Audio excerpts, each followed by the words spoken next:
Bharatiya Janata party Narmada જિલ્લા દ્વારા સ્થાનિક સ્વરાજ્ય ચૂંટણી માટે રાજપીપળા શહેર અને નાંદોદ તાલુકામાં સેન્સ પ્રક્રિયા હાથ ધરાઈ।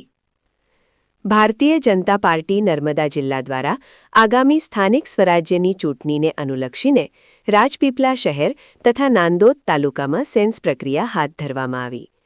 આ પ્રક્રિયા ભાજપ પ્રદેશ કક્ષાથી નિયુક્ત કરાયેલા નિરીક્ષકો, પ્રદેશ ઉપપ્રમુખ ધારાસભ્ય જયદ્રથસિંહ પરમાર, પૂર્વ પ્રદેશ સહપ્રવક્તા ઘનશ્યામભાઈ ગઢવી, પ્રદેશ મહામંત્રી કિસાન મોરચાના હેમલબેન પટેલની ઉપસ્થિતિમાં યોજાઈ હતી। આ સેન્સ પ્રક્રિયામાં જિલ્લા પંચાયત, તાલુકા પંચાયત તેમજ રાજપીપળા નગરપાલિકાની આવનારી ચૂંટણી માટે ઇચ્છુક ઉમેદવારોએ નિરીક્ષકો સમક્ષ હાજરી આપી પોતાની વિગતો, અનુભવ, સંગઠનાત્મક કામગીરી તથા લોકસંપર્ક અંગે માહિતી રજૂ કરી હતી।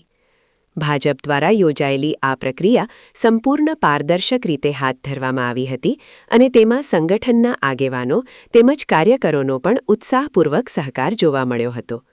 પાર્ટી દ્વારા ઉમેદવાર પસંદગી પ્રક્રિયામાં યોગ્ય અને કાર્યક્ષમ ઉમેદવારને તક મળે તેમજ સ્થાનિક સ્તરે સંગઠન વધુ મજબૂત બને તે હેતુથી આ સેન્સ પ્રક્રિયાનું આયોજન કરવામાં આવ્યું હોવાનું જણાવાયું હતું।